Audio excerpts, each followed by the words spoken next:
మీ అందమైన ప్రయాణం ప్రారంభించండి. 49 మీ తల్లిదండ్రులు కావాలనే కలలను సాకారం చేయడానికి సహాయపడుతుంది. నమస్కారం అండి. సుమన్ టీవీకి స్వాగతం. నేను గీతాంజలి. ఇవాళ మనతో పాటు ఉన్న అతిథి డాక్టర్ కృష్ణమాచార్య గురువు గారు. యాదాద్రి లక్ష్మీ నరసింహస్వామి వారి సన్నిధిలో పూజారిగా 13 సంవత్సరాల పాటు వారు సేవలు అందించారండి. అలాగే మనకి వారు ప్రత్యేకంగా చెప్పొచ్చు, పండితులకైనా పామరులకైనా అర్థమయ్యే రీతిలో ఎటువంటి సందేహాలనైనా కూడా నివృత్తి చేస్తారు. ఇంతేకాకుండా వారు విశ్రాంత ఆంధ్ర ఉపన్యాసకులు కూడా. ఎంత చక్కగా మాట్లాడతారో అందరికీ తెలిసిన విషయం. అయితే ఇవాళ చాలా మంది ఎన్నో సందేహాలు, ప్రశ్నలు అంటే కామెంట్స్ రూపంలో అడిగారు. వాటన్నిటికీ ఇవాళ గురువు గారి మాటల్లో మనం సమాధానాలు తెలుసుకుందాం.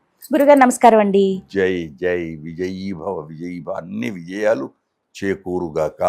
ప్రేక్షకులు అడిగేటువంటి సందేహాల్లో చనిపోయినప్పుడు తెలిసిన వారు కావచ్చు, ఇంట్లో వారు ఎవరైనా సరే, ఆ పాడె మోయటం వల్ల అసలు ఎలాంటి అంటే ఏమైనా ఫలితం ఉంటుందా? అసలు ఎందుకు మోయాలి? కేవలం తెలిసిన వారు, తోబుట్టువులు, కుటుంబ సభ్యులు మాత్రమే మోయాలా? కొంతమంది మా ఫ్రెండ్ అండి, లేకపోతే మేము అతను రుణం తీర్చుకోవాలండి, మాకు తెలిసిన వ్యక్తి అండి, వాళ్ళు కూడా ఆఖరి నిమిషంలో వస్తారు. వారిని చూడడానికి వచ్చినప్పుడు పాడె మోస్తూ ఉంటారు. అలా అసలు మోయవచ్చా? అన్ని ప్రశ్నల కంటే ఇది చాలా గొప్పది, తెలుసుకోదగింది. మానవుడు పుట్టుట గిట్టుట. పుట్టినప్పుడేమో పండగ చేసుకుంటాం, అది 10 రోజులే. పుట్టిన దానికి మెటర్నిటీ హాస్పిటల్ అని అంటారు. దానికి సంస్కృతంలో సూతికా గృహం అని పేరు.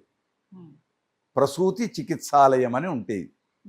సూతికా గృహము అంటే సూతకము, దాని పేరులో సూతకం. మళ్ళీ పోయిన తర్వాత చివరికి సూతకమే. ఇది 10 రోజులు, అది 10 రోజులు. ఇదేమో పుట్టేటప్పుడు తాను ఏడుస్తూ పుడతాడు, తాను కవ్వు అని ఏడుస్తూ పుడతాడు. పోయేటప్పుడు తాను ఏడవడు, అందరిని ఏడిపిస్తాడు. మొత్తం చెడో మంచో ఇది. అయితే అనాథ ప్రేత సంస్కారి కోటి యజ్ఞ ఫలం భవేత్. ఒక్క యజ్ఞం కాదు, పాడె మొయ్యటంతో ఎంత ఫలితమో చెప్పలేము. అనాథ ప్రేత సంస్కారి కోటి యజ్ఞ ఫలం భవేత్. ఉదాహరణకు రాముడు, రాముడు జటాయువు చేశాడు, పక్షికి చేశాడు, తండ్రికి చేయలే. తండ్రికి ఆ పుణ్యఫలం లభించలేదు దశరథుడికి, జటాయుకు లభించింది. లక్ష్మణ అన్నాడు, మొత్తం అన్ని ఇచ్చేసాడు, ఏర్పడితే కర్రలిగిన అన్ని ఏర్పడితే తను పో అన్నాడు. లే పక్షి, లే పక్షి, లే పక్షి, ఓ పక్షి స్వర్గానికి వెళ్ళిపో, స్వర్గ మోక్షం ఇచ్చేశాడు. లే పక్షి 2 అర్థాలు, లిప అక్షి లేప, అక్కడ ఇది ఉంది, కాటుకు తయారవుతుంది. సరే, ఆ అర్థాలు వేరు కనుక అది చాలా శుభమైనది. కాకుంటే ఒక్కటే, ఇది 10 రోజులు, అది 10 రోజులు. అందుచేత దాంట్లో లోకంలో ఎంత ఆశ్చర్యం. ఒక్కొక్కసారి శవము ఎదురుగొస్తే శుభం, శవం తాకితే అశుభం. నక్క ఎదురుగొస్తే చెడు, నక్క తోక తొక్కితే లాభం. నక్క తోక తొక్కొచ్చాడంటారు, లాభం. లోకంలో పల్లెల్లా ఎంత సంస్కృతి ఉంది, ఎంత ఇది. నక్క తోకొచ్చాడు, అదే నక్క కూత వినపడింది అనుకో, అయిపోయిందిరా, ఏమో అయింది. లోకంలో ఏదైతే రేపు రాజో గీజో ఏదో చెడు వస్తుంది. మరి ఏంటి దీని అర్థాలు? ఇవన్నీ భావన బలం అంతే, మనం భావించటంలో గొప్పవి. నక్క కూతనేమో చెడు, నక్క తోకనేమో లాభమా? అదే కనుక చాలా శవం మాత్రం చాలా ఎప్పుడైతే లోపల జీవుడు వెళ్ళిపోతాడో ఇది ఆరాధ్యము, ఆరాధించదగినది. ఈ లోపల భగవంతుడు వదిలిపెట్టి వెళ్ళిపోతాడో ఇది ఆరాధించదగినది. ఈ ఆరాధన ఏ ఆరాధన? పితృదేవత ఆరాధన. దీనికి మంచి ప్రశ్న వేశారు. మళ్ళీ ఇది మొయ్యొచ్చా చేయొచ్చా అన్నారు. ఇదంతా ఇలా ఉంటే మళ్ళీ విమర్శలకు వస్తుంది కాబట్టి దాని అంతరాంతరాలకు వెళ్లకుండా ఉంటే, పెళ్లికి ముందు పెళ్లి పిల్లవాడు పితృదేవతలను పిలిచి ఇడహవాచనం అంటారు దాన్ని. ఆ 3 తరాలను పిలిచి పితృదేవతలను పిలిచి నేను పెళ్లి చేసుకుంటాను, నాకు మీ దీవెనలు ఇవ్వండి అని అఖండ జ్యోతి పెడతారు అక్కడ. పితృదేవతలు రోజు ఆ 3 రోజులు ఎన్నడూ అన్నం పెట్టినా పెట్టకుండా ఆ 3 రోజులు నైవేద్యం ఇంట్లో ఉంటుంది, పెళ్లి ఇంట్లో. మళ్ళీ ఇప్పుడు చెడందామా మంచి అందామా? పితృదేవతల ఆశీస్సులు బాగుంటే పిల్లలు బాగుంటారు.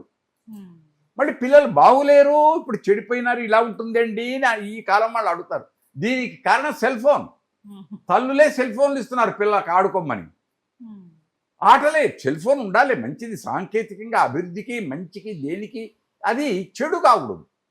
కనుక ఇది కూడా ఆ గొప్పది దైవ ఆరాధన, అది కూడా దైవ ఆరాధన. అది అక్కడ కూడా వాద్యం ఉంటుంది, ఆ వాద్యం మళ్ళీ వేరే తీరు ఉంటుంది. ఈ పెళ్లి వాద్యం వేరే తీరు ఉంటుంది సౌండ్, ఆ వాద్యం వేరే తీరు ఉంటుంది. ఇది మంచి, అది చెడు. ఇది మన భావన పరంపరయే. కాకుంటే పుణ్యం చాలా గొప్పది అక్కడ, ఆ పుణ్యం చాలా గొప్పది. అందుకు వెళ్ళిన ప్రతి బంధువు ఏం చేస్తారు, రుణం తీర్చుకోమంటుంది, భుజం మార్చుకోమంటుంది. ఈ జీవన తరంగాలలో ఎవరికి ఎవరు సొంతము, ఎంతవరకు బంధం. సినిమా పాటలో వేదాంత తత్వాన్ని మహనీయమూర్తి ఎంత నింపాడో. కనుక ఆ చేయడం చివరికి నీ ధర్మంగా 2 తెల్ల బియ్యం అక్కడ వేయడం, ఒక నీటి చుక్క వేయడం, ఒక చిన్న కర్ర వేయడం, అది చాలా అదృష్టమైన ఫలితం. తర్వాత సూతకం కాబట్టి సచేల స్నానం అంటాం.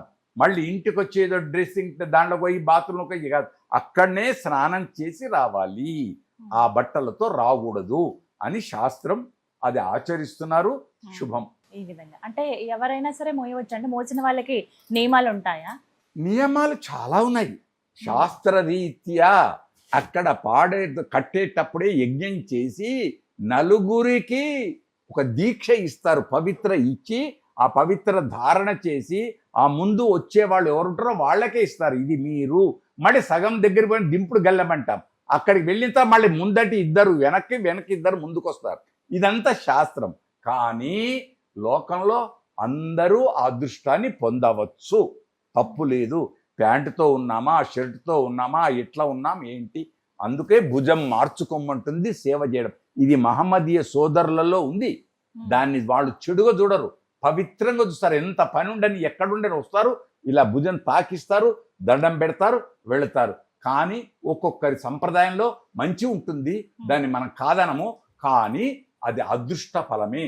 మనము దొరికిందో దొరకలేదో కనుక చివరికి ఏమంటాను, లోకంలో పల్లెలలో ఒక నలుగురితోనైనా బాగుండరా అని. ఎందుకో నలుగురు అనేది ఆఖరికి నీ తోడు వచ్చేటానికి, నీ సేవ చేయడానికి నలుగురైనా బాగుండాలి. అది అందుకే ఆదిశంకర్లకు ఆ నలుగురు కూడా రాలేదు తల్లికి.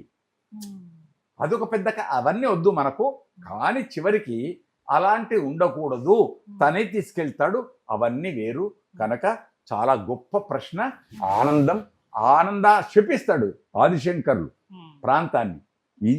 ఇలానా మన మానవులం, ఇలాంటి వాళ్ళమా అని. కనుక అదంతా వద్దు, దాన్ని వదిలిపెట్టేద్దాం. మనకు ఆ చర్చలకు వద్దు.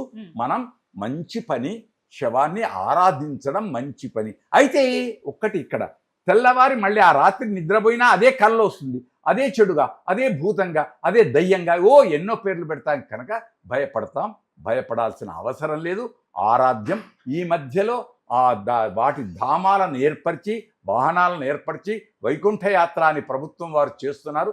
వాళ్ళందరూ అభినందనీయులు అని వాళ్ళను ప్రశంసిస్తున్నాం. ఇంకా మహబూబ్ నగర్ ఆ ప్రాంతాల కొంత ప్రాంతాలలో చక్కటి ఏర్పాట్లు చేస్తున్నారు ప్రజల కోసం. పోయేటప్పుడు అది ఒక యజ్ఞం, పితృయజ్ఞం. ఆ యజ్ఞం కోసం చేస్తున్నారు. కాబట్టి అక్కడ కూడా మారేడు చెట్లను పెంచండి, తులసి చెట్లను పెంచండి, చక్కటి ఆరాధన చేయండి. చేతనైన సహాయం చేసి అదొక పవిత్రమైన స్థలంగా చేయడం చాలా విశేషం. మంచి ప్రశ్న వేశావు తల్లి. లోకానికి ఇది అవసరం. ప్రభుత్వాలు చేస్తున్నారు, వాటికి ప్రజలను కూడా మనం సహకరిద్దాం. ధన్యవాదాలు. కానీ విడిచిన బట్టలన్నీ అక్కడనే వేసేసి పాడు చేసేసి పుష్కరాలకు వెళ్ళినా అంతే. పుష్కరాలకు వెళితే ఏం చేస్తాం, నన్ను మళ్ళీ తప్పు పట్టొద్దు, ఏమనుకోకూడదు. అయ్యప్ప సేవకని వెళతాం, మండల దీక్ష వెళతాం, రామేశ్వరం వెళతాం, సముద్ర స్నానం చేస్తాం, ఆ నల్లటి వస్త్రాలు అక్కడే పడేస్తాం, మళ్ళీ వెళ్ళొస్తాం. కానీ అలా ఉంచకూడదు. హిమాలయాలు కూడా ఎవరెస్ట్ శిఖరానికి వెళుతున్నారు, అక్కడనే తాగినటువంటి ప్లాస్టిక్ సీసాలు అన్నీ వేసి కలుషితం చేస్తున్నాం. కలుషితం చేయక పవిత్రంగా ఉంచి ఆరాధ్యంగా ఉంచేస్తే అదే దేవాలయం, అదే శ్రేయస్కరం, ఆనందం. చక్కగా వివరించారండి. ధన్యవాదాలు. ధన్యవాద్.